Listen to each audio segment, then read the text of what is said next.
जाता जाता 2 मुद्दे सांगतो. सगळ्यात पहिलं म्हणजे तुमची कल्पना हटके हवी, वेगळी हवी, काहीतरी युनिक हवं. आजच्या प्रेक्षकांनाही वेगळं बघायला आवडतं. त्यामुळे याआधी कुठेतरी आलेली कल्पना पुन्हा एकदा एखाद्या निर्मात्याला किंवा दिग्दर्शकाला नका ऐकू.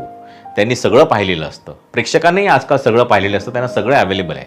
दुसरी महत्त्वाची गोष्ट, कल्पना चोरीला जाऊ शकते आणि तुम्ही त्याचं काहीही करू शकत नाही. कारण कल्पना रजिस्टर होत नाहीत. आयडियाज आणि कॉन्सेप्ट रजिस्टर होत नाहीत. म्हणून त्या कल्पनेवरून तुम्ही एक स्टोरी बनवा, कशीही बनवा पण बनवा, आणि मग ती स्टोरी रजिस्टर करा. आणि स्टोरी रजिस्टर झाल्यानंतर मग तुम्ही ती कल्पना कोणालाही ऐकवा किंवा ती स्टोरी कोणालाही ऐकवा. पण रजिस्टर व्हायच्या आधी कल्पना ऐकू नका, कारण ती कल्पना घेऊन दुसरा माणूस त्याची स्टोरी बनवेल आणि रजिस्टर करेल आणि तुम्ही काही नाही करू शकत. कारण कॉन्सेप्ट किंवा आयडियाज या रजिस्टर होत नाही. तुम्हाला जर का तुमचं स्क्रिप्ट रजिस्टर करायचं असेल तर स्क्रीन रायटर्स असोसिएशन आहे आपली, ऑनलाईन आहे त्याची वेबसाईटवर तुम्हाला सगळी माहिती मिळेल. मेंबर कसं व्हायचं, रजिस्टर कसं करायचं, त्यांचं ऑफिसही आहे अंधेरीला, तिकडे तुम्ही जाऊ शकता. ऑनलाईनही तुम्ही सगळ्या गोष्टी करू शकता. लेखकांना खूप छान सपोर्ट करणारी ही एकमेव संस्था आहे.